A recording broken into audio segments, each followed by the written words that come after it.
আরে থামো সবাই, আমি শুনেছি আমাদের ক্লাসের একজনের দুমাক দুমাক ভাইরাস হয়েছে। স্যার আমার তো হয়নি, ওটা আমি খুঁজে বের করব, তুই এটা বল।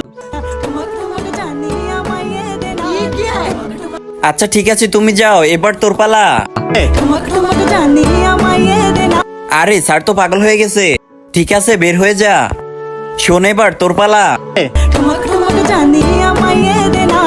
ওয়াও, কি দারুণ কণ্ঠ স্যার আপনার। চল তুইও বের হয়ে যা। আরে শোন, এবার তোর পালা। না স্যার, আমার এই ভাইরাস হয়নি, ওটা তো আমি বের করেই ছাড়বো, তুই এটা বল। এর মানে তুই এই ভাইরাসে আক্রান্ত। চল তুই এখন ডাক্তারের কাছে। ডাক্তার সাহেব, এ ধুমাক ধুমাক ভাইরাসে আক্রান্ত হয়েছে। কি তাই নাকি? তাহলে ওকে তাড়াতাড়ি এখানে শুইয়ে দাও। স্যার, একে তো বড় ইনজেকশন দিতে হবে। হ্যাঁ, দিয়ে দাও।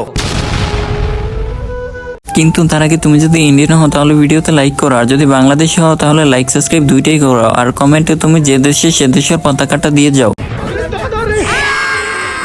দেখুন স্যার, আপনার স্টুডেন্টের ভিতর থেকে ধুমাক ধুমাক ভাইরাস বের হয়ে গেছে। আমি কিভাবে বুঝবো? এই দেখুন স্যার। इसमें तो मुझे समझ में ही नहीं आ रही है क्या प्रॉब्लम है। এই ডাক্তার নকল, আমার ভিতর থেকে ভাইরাস বের করে স্যারের ভিতর ঢুকিয়ে দিয়েছে।